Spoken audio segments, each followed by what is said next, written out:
Welcome to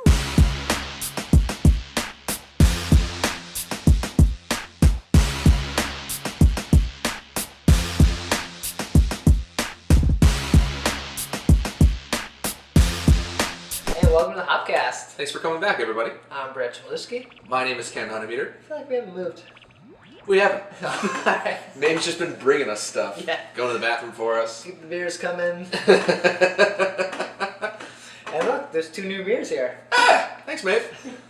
So this time around, we're gonna focus on like sour, maybe sour. We're not sure on one, but Funky beers with fruit in them. Fruit additions and aged in barrel, that kind of thing. We're reaching a little bit. Just shut up and drink the beer.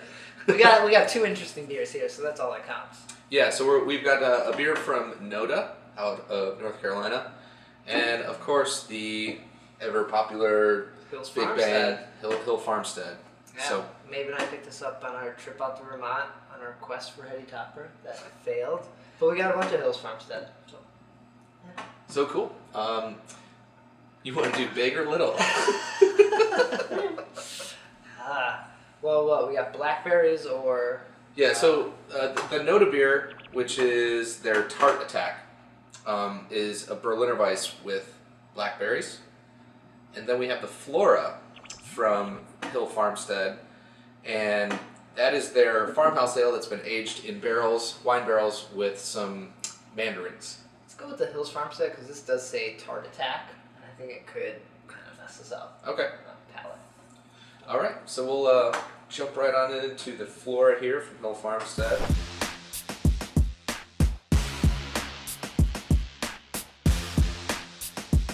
Well, that poured out yellowy. Brad's token coined phrase, yellowy. Kind of looks like someone peed in the glass. It's extremely light. It's got a little bit of a haze to it, but it's a nice looking beer. I like beers that look really, really light and then have a lot of flavor. Yeah. And I think that's what we're gonna get from this just by smelling it. Ooh. There's a lot of stuff going on here. That like barnyardy. Yeah, very rustic. Wow. A tiny bit of Band-Aid, but like not in an off-putting way. I guess not what I was expecting from the label. I think it's only like 5%. Mm-hmm. Let's give it a try. Cheers.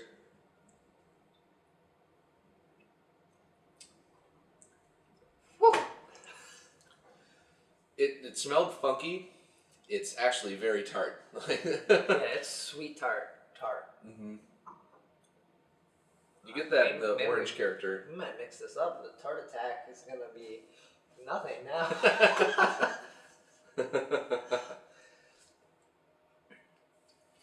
Yeah, they just kind of on the back of the label say, oh, yeah, we put this in it, and blah blah blah, ale yeast, and yeah, technically there's those things something are. else on there, right? I mean, they are like ale yeast strains technically, but Okay. Is that how? could have just said like, hey, these are the different wild yeast that we're going to use, because they're Maybe definitely using them. Maybe they didn't know, and they're just like, get that label approved. Maybe it could be one of those things. But man, it's a good beer. I mean, extremely refreshing, obviously. Alright, it's way different from a lot of the beers that Hills Farmstead do. They do a lot of like unfiltered IPAs that are just like hopped up and they taste great. So this is a departure from what I've had in the past. And I think I had a little bit of a palate shock too, because now I'm kind of coming into the tartness. Mm-hmm. So it's not as aggressive as that first sip, like coming off of an imperial red ale and diving right into this. Right. Well, the rule is what you're supposed to take 3 sips before you really judge your beer, or That's our unofficial rule. okay. You heard it here first. You drink 3 or 4 bottles, and then you can make a good assumption on what you think that beer. Pretty sure that's what Adam does with his rate beer stuff. Shut up. I quite like it. Was this your first time having anything from Hills Farmstead? Pretty sure. Okay. Unless you brought over something No. before this. When we were there, this was the only bottle that was for sale, and we could get growlers of the other things. So Okay. we got a couple half growlers of 2 of their other beers. Okay. Yeah, so then this is the first. I like it. got a really small brewery up there that they're expanding, and people drive on some. Those might not be roads to get there. Yeah. The GPS, like, it doesn't really know where to go, and you're just like, okay, this is the only road, so I'm gonna take it. Wow. Interesting. Maybe I'll get out there at some point. But yeah, that's a great beer. I like it a lot. So what's I guess any thoughts on like what yeast strain they might be using to make it that tart, or to get that? I would think there's lactobacillus in there just for the acidity level. Kind of smell the Brettanomyces. I don't really taste it necessarily. But is there one that works better with the wine barrels versus the other, or does it just kind of? Not really. Okay. They're not necessarily. I mean, they both. That's what the wine barrel is designed to do in that sort of process. Is just to hold it in there and pretty much just act as a vessel. You don't usually pick up a lot of like the oak character, or not. Well, you will pick up oak, but like the wine character from the wine that was previously in that barrel.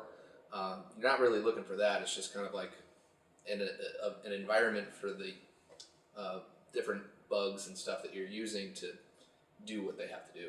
Sure. So, okay. Well, I'm enjoying it. Mm-hmm.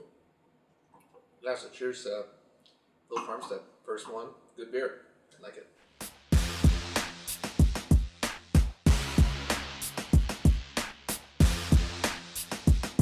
Ken, you ready for a tart attack? I am. Is your left arm tingling? It is, and I don't know if I'm shaking a little bit too, and maybe I just need another beer. So yeah, the Tart Attack from NoDa. This is a Berliner Weiss style. So this is a nice way to end up, nice and light for us, alcohol percentage wise. Right. We usually work our way up as episodes of the night go on. We're at like, this is 85%, and we're drinking bourbon. We turn into bourbon cast at the end. The Bourbon Boys. So this Berliner has some blackberries added into it as well. So I kind of like the fruited Berliner Weisses. Cool. They're pretty tasty. So let's check it out.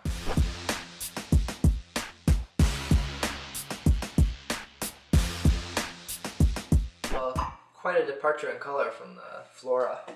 Yeah, with those blackberries, it kind of added a slight little purplish, bluish type of tint to it. Almost looks like a blueberry beer. Yeah.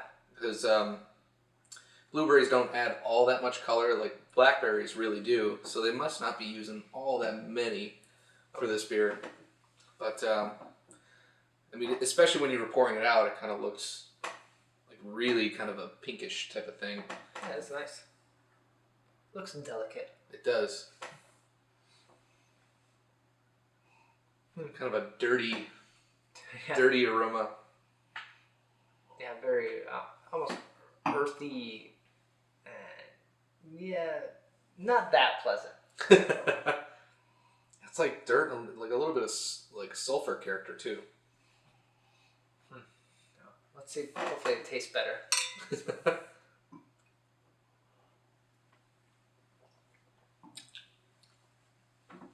Yeah, flavor is pleasant. There's a tiny little bit of berry character, not really much at all, but you know, Berliners are very low in alcohol, and you're just getting kind of a nice tart character mixed with a little bit of malt sweetness. I think the berry you get from it is like even after you eat a blackberry, it's kind of the end of it where it's kind of like grainy and kind of tarty berry. Mm-hmm. It's not juicy. Mm-mm. Yeah, it's not like jam-like or anything. I think for Tart Attack though, it didn't attack. Yeah, I mean it's got a little bit of acidity to it, a little bit of tartness. It's not really like in your face attack, so to speak. But you know, I'm kind of surprised that they would call a Berliner Weiss Tart Attack because they're not like supposed to be super like. Bleh. Right. So what's the typical Berliner Weiss like style? Like what's one people would know or see? There's the 1809 from I believe that's the number 1809 Belgium? from Germany. Oh, okay. Is a classic one. There's been more and more people popping up that are making them, especially like on a pub type scale. Okay. Can't really think of too many that are bottling Berliner Weiss. Okay. Dogfish has been doing their peach one for a long time. That's right. Yeah. The Festina Peche. Not too many out there. So do most of them usually have fruit involved with them, or? Historically, you would actually blend them with syrup, so it would be separate. Like they have all these different syrups, and you just add it to your straight Berliner Weiss. The Berliner Weiss itself didn't have any fruit in it, so I think now you're seeing American brewers that are just adding the fruit that they want and then cutting out that syrup. Okay, So using the fruit as the sweetness or the sweet additive, right, syrup. Exactly. And now people's palates are accustomed to beers like this, at least in the United States. With some people liking sour beers and stuff like that, so you don't really have to cut it with a syrup to make it, sweet enough for people to drink. So was the syrup just there to make it sweeter, that people would Make it sweeter, give it drink like a different fruity character to it. Huh. They could pick which fruit that they wanted, and that's the traditional serving of Berliner Weiss in Germany. Interesting.